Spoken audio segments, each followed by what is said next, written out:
Hi friends, ನಾನು doctor Priyamvada gynaecologist, unity hospital.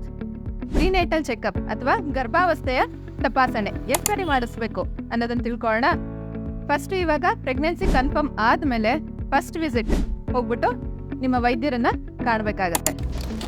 ಅದಾದಮೇಲೆ ಪ್ರತಿ ತಿಂಗಳಿಗೊಂದ್ಸತಿ ಚೆಕಪ್ ಮಾಡಿಸ್ಬೇಕು. ಎಲ್ಲಿ ತನಕ?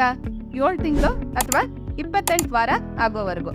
28 ವಾರ ಅಂತ ಅಂದರೆ 7 ತಿಂಗಳಿಂದ 9ನೇ ತಿಂಗಳವರೆಗೂ, ಅಂದರೆ 37 ವಾರದ ತನಕ 2 ವಾರಕ್ಕೊಮ್ಮೆ ಅಥವಾ 15 ದಿವಸಕ್ಕೊಮ್ಮೆ ನಿಮ್ಮ ಡಾಕ್ಟ್ರನ್ನ ಕಾಣಬೇಕಾಗತ್ತೆ.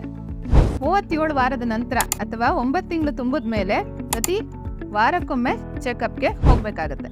ಇದಲ್ಲದೆ ಏನಾದರೂ ಹೈ ರಿಸ್ಕ್ ಇತ್ತು ಅಂತ ಅಂದರೆ, ಫಾರ್ ಎಕ್ಸಾಂಪಲ್ ಶುಗರ್ ಇತ್ತು, BP ಇತ್ತು, ಥೈರಾಯ್ಡ್ ಇತ್ತು, ಅವಳಿ ಜವಳಿ ಮಕ್ಕಳಿದ್ರು, ಅಥವಾ ರಕ್ತಸ್ರಾವ ಆಗ್ತಿತ್ತು ಪ್ರೆಗ್ನೆನ್ಸಿಯಲ್ಲಿ, ಇಂಥ ಎಲ್ಲ ಕಂಡೀಷನ್ನಲ್ಲೂ ನಿಮ್ಮ ವೈದ್ಯರು ಹೇಗೆ ಹೇಳ್ತಾರೋ ಪದೇ ಪದೇ ಚೆಕಪ್ಪಿಗೆ ಬರೋಕ್ಕೆ ಹೇಳ್ಬೋದು. ಆ ರೀತಿ ನೀವು ಅವರ ಅಡ್ವೈಸ್ನ ಫಾಲೋ ಮಾಡಬೇಕಾಗತ್ತೆ. ಪ್ರತಿ ಭೇಟಿಗೂ ಅದರದ್ದೇ ಆದ ಇಂಪಾರ್ಟೆನ್ಸ್ ಇರುತ್ತೆ.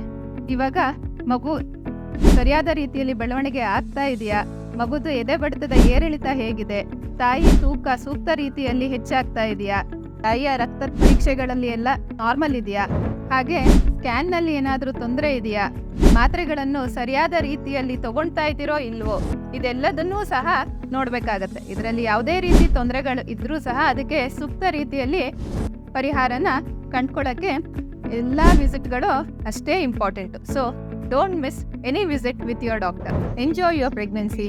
ನಿಮ್ಮ ಪ್ರತಿ ಭೇಟಿ ನಿಮ್ಮ ವೈದ್ಯರೊಂದಿಗೆ ಯಾವಾಗಲೂ ಖುಷಿಯಾಗಿರಲಿ. Happy doctor patient relationship. Thank you.